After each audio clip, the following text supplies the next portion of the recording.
KVP news में आपका स्वागत है। प्रस्तुत हैं आज के मुख्य समाचार। पूर्व कांग्रेस सांसद सज्जन कुमार का गुरुवार को 20 अगस्त 2026 को निधन हो गया। 1984 के सिख विरोधी दंगों से जुड़े मामलों में दोषी ठहराए जाने के बाद वे दिल्ली की तिहाड़ जेल में उम्र कैद की सजा काट रहे थे। तबियत बिगड़ने पर उन्हें दिल्ली के सफदरजंग अस्पताल ले जाया गया, जहां डॉक्टरों ने उन्हें मृत घोषित कर दिया। सज्जन कुमार पर दंगों से जुड़े कई मामले चले, जिनमें कुछ मामलों में उन्हें बरी किया गया, जबकि 2 मामलों में दोषी ठहराकर उम्र कैद की सजा सुनाई गई। 2018 में दोष सिद्धि के बाद उन्होंने कांग्रेस की प्राथमिक सदस्यता से इस्तीफा दे दिया। उनके निधन के साथ दिल्ली की राजनीति और 1984 के दंगों से जुड़े उनके लंबे कानूनी विवादों का एक महत्वपूर्ण अध्याय समाप्त हो गया। दिल्ली में पाकिस्तान हाई कमीशन के बाहर गुरुवार को अधिकारियों ने बुलडोजर चलाकर बैरिकेड, फेंसिंग और अन्य ढांचों को हटा दिया। अधिकारियों के मुताबिक ये संरचनाएं हाई कमीशन की स्वीकृत सीमा से बाहर सड़क की ओर बनी हुई थी। कार्रवाई के दौरान वीजा सेक्शन के पास लगे queue management barrier, traffic bollard और अन्य अस्थायी ढांचे भी हटाए गए। यह कार्रवाई इस्लामाबाद में भारतीय हाई कमीशन के बाहर सुरक्षा बैरिकेड और पार्किंग पोल हटाए जाने के करीब 3 दिन बाद हुई है। दोनों घटनाओं को भारत पाकिस्तान के बीच जारी राजनयिक तनाव के बीच एक दूसरे के खिलाफ जवाबी कार्रवाई के तौर पर देखा जा रहा है। तेलंगाना के नलगोंडा जिले में स्कूल प्रिंसिपल के रूपा रेड्डी की हत्या के मामले में पुलिस ने कक्षा 10 के 2 छात्रों को पकड़ा है। पुलिस के मुताबिक दोनों ने कथित तौर पर घर से पैसे चुराने की योजना बनाई थी और पहचान उजागर होने के डर से प्रिंसिपल की हत्या कर दी। जांच में सामने आया कि प्रिंसिपल पर 27 बार हमला किया गया। पुलिस को मामले में उनकी आखिरी फोन कॉल, सीसीटीवी फुटेज और बरामद नकदी व मोबाइल फोन से अहम सुराग मिले। दोनों नाबालिगों को किशोर न्याय बोर्ड के सामने पेश किया गया और मामले की जांच जारी है। जेल में बंद सुकेश चंद्रशेखर ने 20 अगस्त को आम आदमी पार्टी के राष्ट्रीय संयोजक अरविंद केजरीवाल और पूर्व मंत्री सत्येंद्र जैन को एक नया पत्र लिखा। सुकेश ने दावा किया वह आप से जुड़े 3 और कथित घोटालों और भ्रष्टाचार के मामलों का खुलासा करेगा। उसने दिल्ली शराब नीति और जल बोर्ड से जुड़े अपने पहले के दावों का जिक्र करते हुए कहा कि अब 3 अन्य महत्वपूर्ण विभागों से जुड़े मामले सामने लाए जाएंगे। पत्र में उसने आपको तंज कसते हुए any time always party of scam बताया और पंजाब में भी पार्टी के खिलाफ लोगों में गुस्से का दावा किया। सुकेश ने युवाओं को लेकर भी कई आरोप लगाए और केजरीवाल को चेतावनी देते हुए खुद को उनका सबसे बड़ा सपना बताया। हालांकि पत्र में लगाए गए ये आरोप सुकेश के दावे हैं और इनकी स्वतंत्र पुष्टि नहीं हुई है। कोलकाता की जादवपुर यूनिवर्सिटी में एबीवीपी और वामपंथी छात्र संगठनों के बीच हिंसक झड़प का मामला सामने आया है। देर रात हुई इस घटना में दोनों पक्षों के कई छात्रों के घायल होने की खबर है। विवाद की शुरुआत faculty of engineering and technology students union की बैठक को लेकर हुई, जो बाद में मारपीट और तनाव में बदल गई। परिसर में आगजनी और तोड़फोड़ के आरोप भी सामने आए हैं। दोनों पक्षों ने एक दूसरे पर हिंसा करने और बाहरी लोगों को कैंपस में लाने का आरोप लगाया है। पुलिस ने मौके पर पहुंचकर स्थिति को नियंत्रित किया, जबकि विश्वविद्यालय परिसर में तनाव को देखते हुए सुरक्षा बढ़ाई गई है। अमेरिकी नौसेना का aircraft carrier USS George Washington अरब सागर पहुंच गया है और इसे लंबे समय से तैनात यूएसएस अब्राहम लिंकन की जगह भेजा गया है। अब्राहम लिंकन 250 दिनों से ज्यादा समय से लगातार तैनात था। जॉर्ज वाशिंगटन की तैनाती के बाद पश्चिमी प्रशांत क्षेत्र में फिलहाल कोई अमेरिकी एयरक्राफ्ट कैरियर मौजूद नहीं रहेगा, जिससे चीन के बढ़ते सैन्य प्रभाव के बीच अमेरिका की क्षेत्रीय मौजूदगी को लेकर सवाल उठ रहे हैं। बांग्लादेश बीएनपी के वरिष्ठ नेता मिर्जा फखरुल इस्लाम आलमगीर देश के 23वें राष्ट्रपति निर्वाचित हुए हैं। संसद में हुए चुनाव में फखरुल को 255 वोट मिले, जबकि विपक्षी उम्मीदवार कर्नल ओली अहमद को 88 वोट मिले। इस तरह फखरुल ने 167 वोटों के अंतर से जीत दर्ज की।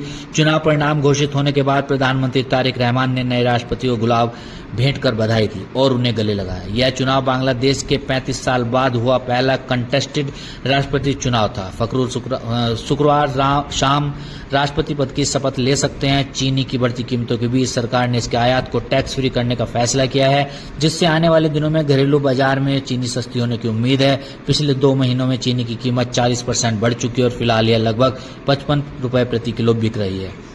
रिपोर्ट के मुताबिक ईरान युद्ध के चलते सप्लाई और अंतर्राष्ट्रीय बाजार में बदलाव का असर भी कीमतों पर पड़ा है। आयात शुल्क हटने से बाजार में चीनी की उपलब्धता बढ़ सकती है, जिससे उपभोक्ताओं को कीमती में राहत मिलने की संभावना है।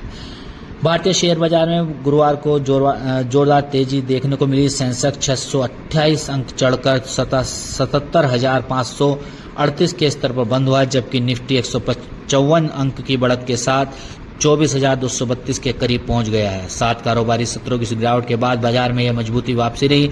मीडिया और रियल्टी शेयरों में निवेशकों ने खास तौर पर खरीदारी की। बाजार में सुधार के पीछे वैश्विक संकेतों, अमेरिकी बॉन्ड यील्ड में नरमी, रुपए में मजबूती और शॉर्ट कवरिंग जैसे कारणों का भी असर रहा। बॉलीवुड अभिनेता राजपाल यादव इन दिनों कर्ज और चेक बाउंस मामले को लेकर चर्चा में है। उन्होंने दावा किया कि पिछले 13 वर्षों में उन्हें करीब 200 से 250 करोड़ रुपए का निजी आर्थिक नुकसान हुआ है। राजपाल यादव ने कहा कि जिन लोगों का पैसा उनके ऊपर बकाया है वह उसे चुकाने की पूरी कोशिश करेंगे और जरूरत पड़ी तो उनके घर जाकर पैसा पहुंचाएंगे। वहीं सेंट्रल बैंक ऑफ इंडिया की ओर से करीब 16.61 करोड़ रुपए के बकाया कर्ज को लेकर शाहजहांपुर स्थित उनके पैतृक घर पर कार्रवाई और नीलामी की प्रक्रिया की खबर सामने आई है। यह विवाद उनकी फिल्म अता पता लापता के लिए गए कर्ज और बाद में हुए चेक बाउंस मामले से जुड़ा है। बैडमिंटन वर्ल्ड चैंपियनशिप 2026 में भारत के लिए मिश्रित नतीजे रहे।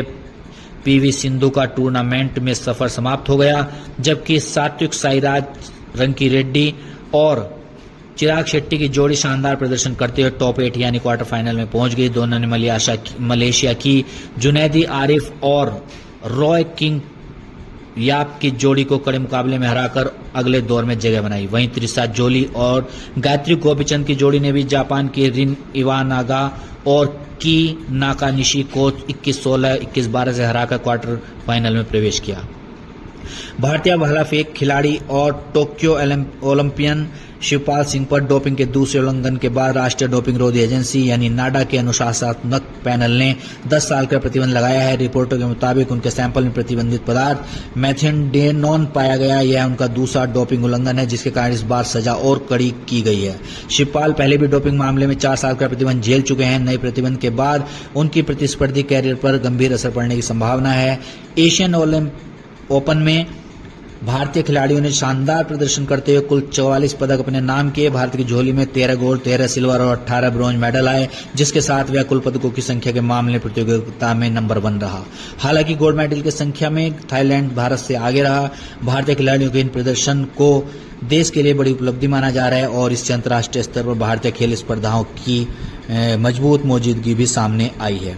हरियाणा के जिंद जिले के 27 वर्षीय अंतर्राष्ट्रीय कबड्डी खिलाड़ी मोहित दलाल उर्फ चेतन का हार्ट अटैक से निधन हो गया। मोहित ने महज 10 साल की उम्र में कबड्डी खेलना शुरू किया था और अपनी शानदार रेडिंग के दम पर हरियाणा, पंजाब के अलावा दुबई, कनाडा और इंग्लैंड में भी वो खेल चुके थे। कुछ महीने पहले चोट लगने के बाद उनका ऑपरेशन हुआ था और वे स्वस्थ होकर दोबारा मैदान पर लौटने के लिए अभ्यास कर रहे थे। अचानक सीने में दर्द के बाद उनकी तबीयत बिगड़ी और उनकी मौत हो गई। युवा खिलाड़ी के निधन से परिवार, साथी खिलाड़ियों और पूरे खेल जगत में शोक की लहर है। उत्तराखंड में गंगा, यमुना समेत 18 प्रमुख नदियां प्रदूषण की चपेट में है। रिपोर्ट के मुताबिक रिस्पना नदी की स्थिति सबसे खराब बताई गई, जहां सीवर और शहरी कचरे के कारण जल गुणवत्ता लगातार प्रभावित हो रही है। पर्यटन गतिविधियों और बढ़ते शहरीकरण से भी नदियों पर दबाव बढ़ा है। नैनीताल क्षेत्र में नंदौर नदी पर औद्योगिक इकाइयों के प्रभाव को लेकर भी चिंता जताई गई है। सरकारी आंकड़ों में भी नंदौर समेत कई नदी क्षेत्रों को प्रदूषित नदी खंडों में शामिल किया गया है। देहरादून में भारत और नेपाल के बीच सीमा प्रबंधन को लेकर 14वीं संयुक्त कार्य समूह बैठक का पहला दिन पूरा हुआ। 2 दिवसीय बैठक में सीमा सुरक्षा, सीमा विवाद, सीमा पार अपराध और तस्करी समेत कई मुद्दों पर चर्चा हुई। पहले दिन 3 दौर की बातचीत हुई, जबकि शुक्रवार को बैठक का आखिरी सत्र होगा। सीमा विवाद से जुड़े पुराने दस्तावेजों और ऐतिहासिक नक्शों की समीक्षा कर विवादित क्षेत्रों को स्पष्ट करने के प्रयास किए जा रहे हैं। साथ ही दोनों पक्ष आधुनिक तकनीक और जमीनी स्थिति के आधार पर सीमा प्रबंधन बेहतर करने पर भी विचार कर रहे हैं। उत्तराखंड के चमोली जिले के नारायणनगर क्षेत्र में आवारा और हिंसक कुत्ते के बढ़ते आतंक को देखते हुए छात्र छात्राओं की सुरक्षा के लिए 10 स्कूलों को 4 दिन के लिए बंद कर दिया गया है। प्रशासन के आदेश के अनुसार 20 से 23 अगस्त तक स्कूलों में नियमित कक्षाएं नहीं चलेंगी और इस दौरान बच्चों की पढ़ाई ऑनलाइन कराई जाएगी। स्थानीय स्तर पर कुत्तों के हमले के डर से लोगों में भी चिंता बनी हुई है और कई लोग बच्चों की सुरक्षा को लेकर सतर्कता बरत रहे हैं। यह फैसला जिलाधिकारी के निर्देश और क्षेत्र पंचायत प्रमुख की ओर से भेजे गए पत्र के बाद लिया गया है। और अब मौसम। आज 21 अगस्त 2026 को भारत में मानसून सक्रिय है। उत्तर और मध्य भारत के कई हिस्सों में बारिश और गरज चमक का दौर जारी रहने की संभावना है। दिल्ली, उत्तर प्रदेश, उत्तराखंड, बिहार, पंजाब, राजस्थान, हिमाचल प्रदेश और मध्य प्रदेश समेत कई क्षेत्र में तेज बारिश के साथ आंधी की चेतावनी है। इसी के साथ KUP न्यूज से आज के समाचार समाप्त हुए। नमस्कार।